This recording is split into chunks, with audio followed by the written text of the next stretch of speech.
Shalom, irmãos. Meu nome é Igor e o assunto desse vídeo é: todos os chamados são escolhidos.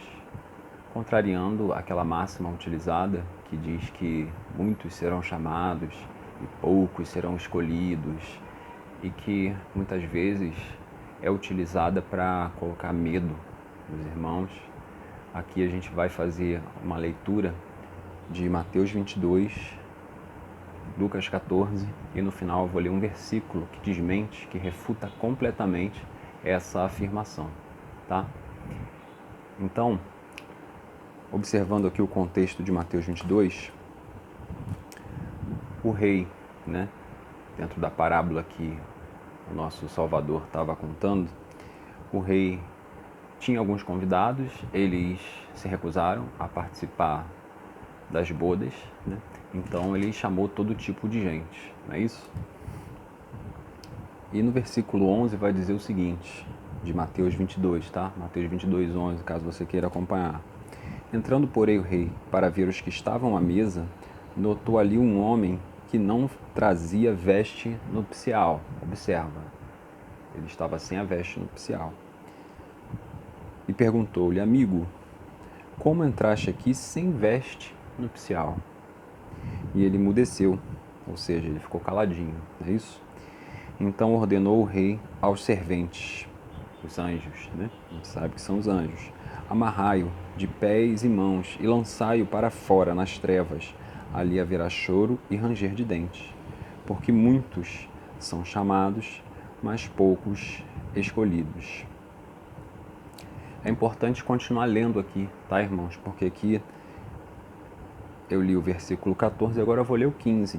Então, retirando-se os fariseus, consultaram entre si como o surpreenderiam em alguma palavra, ou seja, o público para o qual ele estava falando, além dos discípulos, dos seguidores e tal, eram os fariseus. Ele estava colocando essa parábola para os fariseus. Agora, quem é esse moço aqui que, né, ele chama de amigo e que estava sem veste nupcial? São aqueles que não lavaram as suas vestes no sangue do Cordeiro, conforme está lá em Apocalipse 12, que a gente não vai abrir agora, tá? Então, para participar das bodas, tem que se estar com a veste nupcial. E a veste nupcial, ela só se consegue lavando as próprias vestes, como está lá em Apocalipse 12, no sangue do Cordeiro, tá?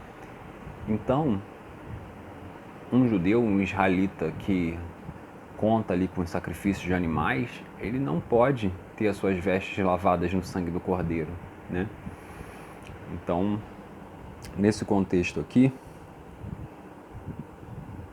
os chamados, na verdade, né, são exatamente aqueles que são convidados, né? E os escolhidos são aqueles que não eram convidados, né, que entraram e que tinham as vestes nupciais, porque aquele que não tinha veste nupcial, ou seja, que não confessou suas transgressões, que, né, não se arrependeu dos seus pecados ou tentou se justificar através das obras da lei, ou seja, de sacrifício de animais, né, foi lançado fora, ok? Então esse é o primeiro aspecto, né? Agora a gente vai lá para Lucas 14. É a mesma parábola, só que aqui ele fala assim, né, no versículo 23. Então, Lucas 14, versículo 23. Respondeu-lhe o Senhor: sai pelos caminhos e atalhos e obriga a todos a entrar, para que fique cheia a minha casa. Porque vos declaro que nenhum daqueles homens que foram convidados provará a minha ceia. Quem são os convidados? Mais uma vez, os israelitas, aqueles para quem o Salvador veio, tá? E por fim, irmãos, para que o vídeo não fique longo e você faça a tua meditação aí na presença do Criador, tá? Eu vou ler Romanos capítulo 8, a partir do versículo 28, tá? Que é o versículo que eu prometi, que desmente completamente essa afirmação que estava ali num contexto, né, de repreensão aos fariseus, né? Sabemos que todas as coisas cooperam para o bem daqueles que amam ao Criador, né? Então é Romanos 8, versículo 28 em diante, ok? Daqueles que são chamados segundo o seu propósito. Então todas as coisas cooperam para o bem daqueles que amam ao Criador, né? Daqueles que são chamados segundo o seu propósito, ok? Porquanto aos que de antemão conheceu, também os predestinou para serem conformes à imagem do seu Filho, né? A fim de que ele seja o primogênito entre muitos irmãos. E aqui vem o versículo chave prometido, 30, né? Romanos 8, 30. E aos que predestinou, primeiro ele predestinou, antes de tudo, antes da fundação do mundo, não é isso? E aos que predestinou, a esses também chamou, ok? E aos que chamou, a esses também justificou, ou seja, a quem ele chama, né, ele justifica.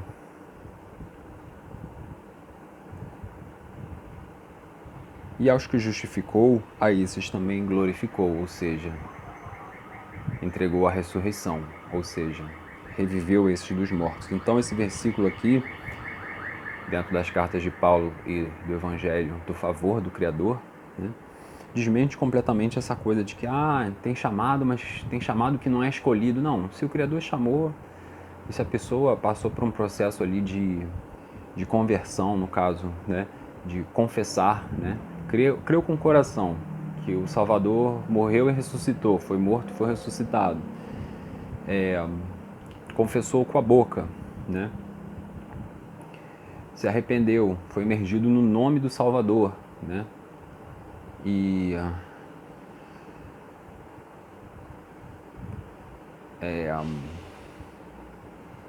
passou por um breve discipulado, digamos assim, né, essa pessoa, ela é chamada.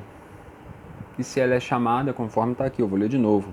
E aos que predestinou, a esses também chamou. E aos que predestinou, a esses também chamou. E aos que chamou, a esses também justificou.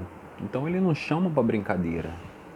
Não, ele não chama para brincadeira. Primeiro ele predestina, depois ele chama. Depois de chamar, ele justifica. Tá certo?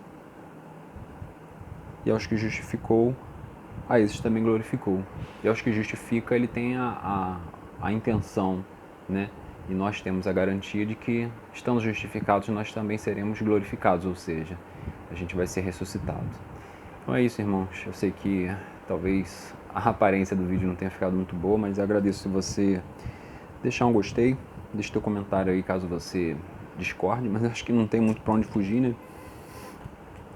E se você gosta desse tipo de vídeo, desse tipo de assunto, né, de estudos das Escrituras e de contexto de estudo das Escrituras, eu peço que você se inscreva aí no canal, tá bom? O vídeo não ficou tão curto quanto eu gostaria, mas eu acho que ficou bem claro e que o Criador continue te abençoando aí, tá bom?